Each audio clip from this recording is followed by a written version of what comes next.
Good evening, whaalawhula hia tuhane hea tola tau wala tala tutupu. Ko ngā ngau tinki whiwa kua māsi wakalutu kia e taha tangata ke he whahi tapu nei, ne lahi angai e tau huhu e tau tangata koe hei ngoa e beweheanga ki ngā ngau nei. Koe taula lianga he whahi whakaploa ke moa taha whakamāmanga mai he whalinga ngau, nā kai mitaki lahi, hakua nā kai moa e taha tangata taha ke whai whakailoanga. Koe mena ia, ko moa e whalo e tau whakamāmanga ke ngā ngau tinki kua lahi ke lea mai whafo.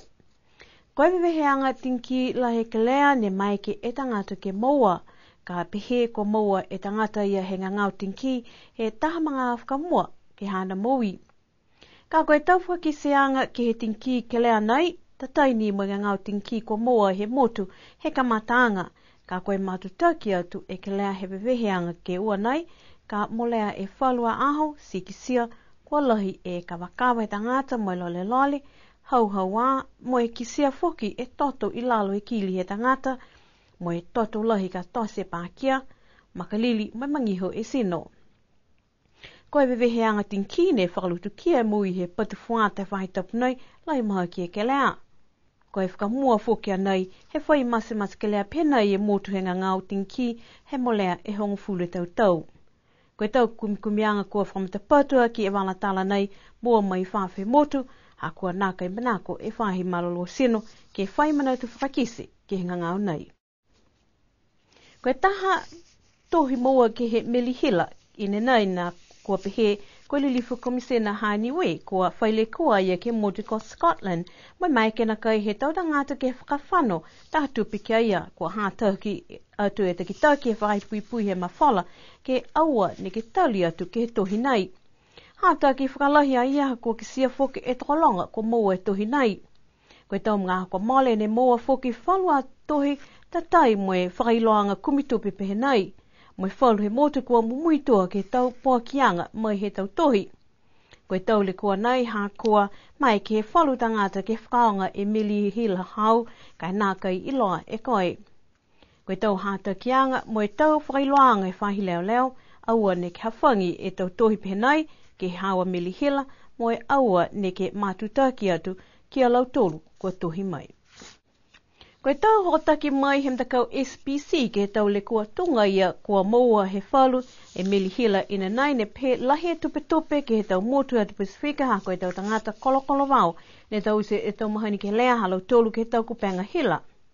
Koe tau le kua nai ne pehe foki ha kua nā kai lahi e tau matawhatu whanu ke pui aki e whakaonganga he tau lākau hila pehe nai ke kisia e tau le kua mai he tau mena ke lea ka moa mai he whakaonganga he internet.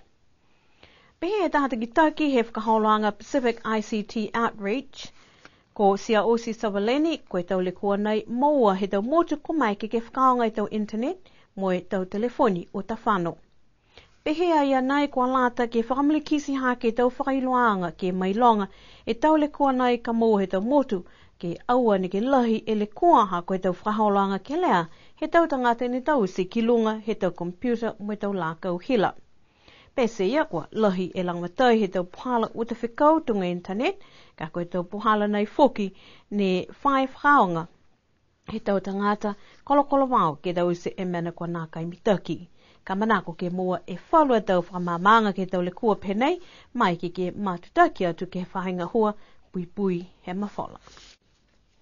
Ko e whanu ke hongo furumaonua ki he tau iki pole ki lalo here for him takau forum, kua whakausi ne awhi ke he motu ko Kiribati. Ke he whakakatoatoanga he whanu ne whakamoli ke ai taha pepanga hua ke lata ia moe ua whi hongo furumaua. Koe tau mena kua lau lahi e whakatutalanga he tau ki pole ki ai ke asi hakeanga he tau kautu ke he kehe. Mo whakanga hua he whakamoli anga koe Waiheke Declaration ke whakalau lahi e tau malolo he tau motu. Whakamalolo e tau mata whakatu whanu asi hake mo e kau whalataha. Si pihia ke he whakatupeanga he taunga hua ke he hiki anga he matangi mo tau tupe whanga hua ke whakamalikisi asi hakeanga he tau motu ke he kehe. Mai longa foki e lau tolu e whakamolianga i Waiheke ne tali e tau takitaki he forum ki ai he tau o awhi hangfurumataha ke mai ke matutaki tu mau e tau ngahua asi hake he tau motu e Pasifika. Ko whakamōli foki he tau ki pole ke whakatū tahamata kau pauaki, ke uta e whakangahuanga he Papa Waiheke Declaration. Ko i ki pule tupi he motu ko lilifu pale mia ko toke tā langi, ne nā kai mai ke ia ke hoko atu ke he whonoanga nei, kai whaitangata ngahua foki e whakatu whono, ko hoko atu ke huku i e motu, ambana ki ke whakalaulahi e wala tala nei e tau ahui moa. Ko e whawhilianga tolong he motu, ke whahitapune ni ki sea uaflu maua e whawhilianga ko whakamau ke whanongonongo ki e tau i ki whakawhili, kai hawha ne e tau whakawhilianga kua whakatoka, ke tau se e tau whiwhilianga ki ai. Laula he tau whakawhilianga ke tau le kua ke he pala tū, tahani e whakawhilianga ko ke he mai. Ko tau whakawhilianga laulahi, ko e kona hi e tangate kāwasi whakaholo, whakaholo ka kua whitāni e pōkianga ke nākai mai ke whakaholo moe whaipākia, whakaholo ke lea moe mawhisi. Whalua tau hokotaki kua tuku ki mua he tau iki whakawhili ki he tau pleoafi kua nākai whai papa whakatā, moe whalu nākai la whakamau e tau pleoafi halau tolu ke tau hāta kianga he whahi leo leo. Ko e whakawhilianga ne hanga watu ki ai kua whakamau ke whakahoko ai he aho hongfulu matawha he mahina hao kuso. Ke whakahikua ki haru tola tau wala tala tutupu ki he awhiawhi nei.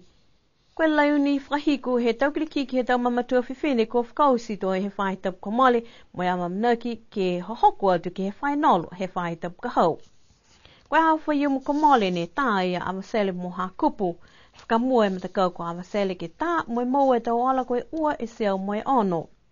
Tutuli he maanga ko ha kupe ala kai nā kai maua, koe halau tolu a whakakatoatoanga koe tahe seo moe ono e ala. Koe ua foki e mtakau ne whetoke whahitapu komale ko makefu mo la kepa. Nā kai hoko sia tau maloloha makefu ke tunga e whala tau whetoke halau tolu whakamua moe moa ni e lau tolu tolungu whulumaono e ola. Tutuli e la kepa moe tukoa ne mamaise ua he malesi moa e ola. Koe whahitapu kahau, ko whakamau ke tā e whainolo ko alofi mo awaseli ki liku, moe whetoko a tamako tonga mo la kepa ki hakupu. Hana adau tōla dau wala tala tutupu ke lata ia moe awhiawhi nei, no whaa moe mawhala.